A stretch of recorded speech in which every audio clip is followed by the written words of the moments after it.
What is your advice to Americans who are watching this, worried about their 401k and looking to people like you to say, hey, where are you investing? Because maybe that'll give me a little bit more clarity. Well, I've lived through market corrections my whole investing life, and they're very uncomfortable when they occur. Although it's impossible to time the market. You've seen volatility as much as 7% in 4 hours on the indexes just in the last 10 days. So, 20% corrections happen all the time. And so it doesn't matter why, they just happen. And you can always blame something for the occurrence of them. But they are the nature of our capital markets. There's volatility in price discovery and transparency.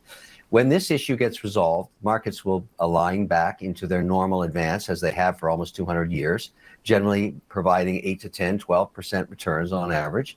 And that's because the American economy works. What I'm pointing out here is, yes, there's volatility. Yes, people are uncomfortable. Yes, people don't like watching sausage being made in these negotiations.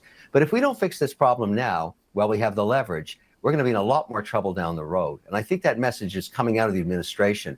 You have to be willing to stomach the volatility while you bring China, who's attempting to steal their way to economic dominance. If you don't have to pay for any R&D, you can get there pretty quickly. And that's basically what they're doing. I don't care what it is, military weaponry, right down to ordinary supplies. I mean, they don't play by the rules. It's obvious. And there's been countless examples and disputes.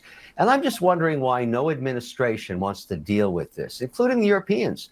Look at the complaints the WTO has had for the last 20 years. Give me a week where there wasn't a complaint about China, and nothing is done about it. Well, I think this particular administration is saying, okay, while we have the leverage, while we are 26.11% of world GDP and almost 40% of all consumables, let's work this out with China.